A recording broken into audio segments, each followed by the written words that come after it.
हरियाणा के मुख्यमंत्री नायब सिंह सैनी ने मंगलवार को ऑटो म्यूटेशन सिस्टम और पेपरलेस रजिस्ट्रेशन 2.0 लॉन्च किया। ये राज्य में सुशासन, पारदर्शिता और डिजिटल प्रशासन की दिशा में एक और कदम है। अब निवासियों को जमीन के रिकॉर्ड में स्वामित्व हस्तांतरण के लिए अलग से आवेदन करने की जरूरत नहीं होगी। म्यूटेशन से जुड़े दस्तावेज अब घर बैठे डाउनलोड किए जा सकेंगे। सीएम सैनी ने कहा कि इन पहलों के शुरू होने से निवासियों के जीवन को आसान और सुविधाजनक बनाने की सरकार की प्रतिबद्धता को नई गति मिली है।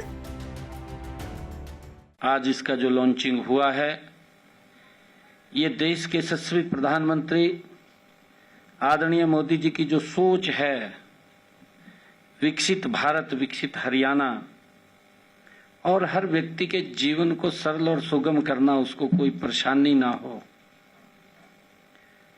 आज उसी कड़ी में आज इस पेपरलेस रजिस्ट्री 2.0 दूसरे चरण का आज शुभारंभ हुआ है और इसके साथ साथ ऑटोमोटेशन उसका भी शुभारंभ किया गया है। पेपरलेस रजिस्ट्रेशन सिस्टम सबसे पहले 29 सितंबर 2025 को कुरुक्षेत्र जिले की लाडवा तहसील में शुरू किया गया था और बाद में 1 नवंबर 2025 से पूरे हरियाणा में लागू किया गया था और अब इसका दूसरा चरण शुरू किया गया है।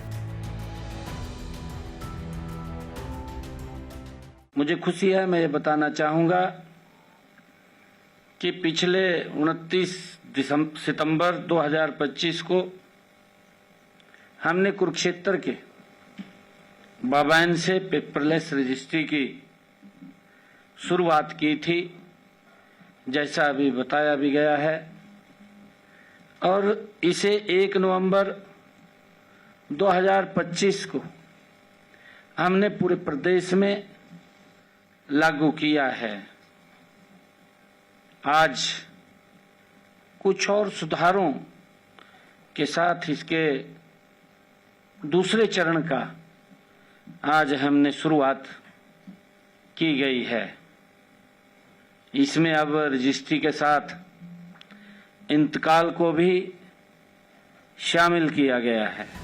सीएम सैनी ने कहा कि राज्य की डबल इंजन सरकार पारदर्शिता, जवाबदेही और प्रतिबद्धता के साथ काम कर रही है ताकि सेवाएं आसान, सुविधाजनक और तय समय सीमा के भीतर मिल सकें।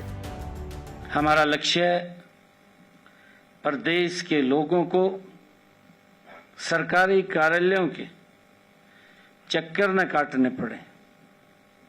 उनकी समस्या वो जो डिजिटल के माध्यम से, जो डिजिटल में क्रांति आई है, उसके माध्यम से उसका सरलीकरण किया गया है। उन्हें नागरिक सेवाओं का लाभ अब डिजिटल माध्यम से ही घर बैठे मिल रहा है।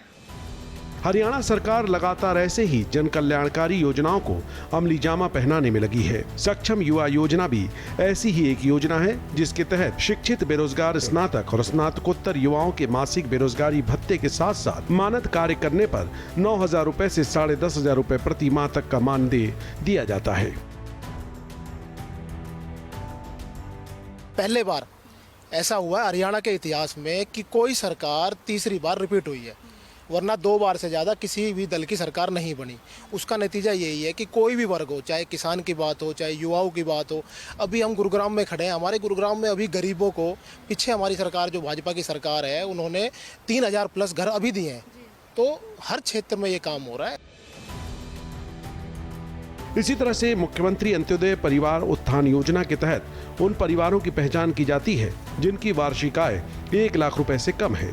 सरकार उन्हें गरीबी रेखा से बाहर निकालने के लिए सीधे रोजगार के अवसर, लोन और कौशल प्रशिक्षण मुहैया कराती है।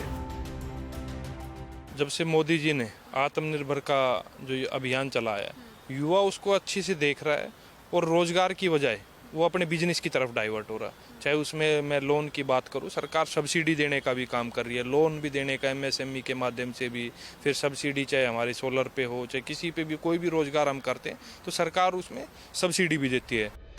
शिक्षा क्षेत्र की भी एक अहम योजना हरियाणा चिराग योजना भी काफी लोकप्रिय हो रही है। इसके तहत कम आय वाले परिवारों के बच्चों को मान्यता प्राप्त निजी स्कूलों में मुफ्त दाखिला और शिक्षा दिलाने की सुविधा दी जाती है, जिनकी फीस का भुगतान सरकार करती है।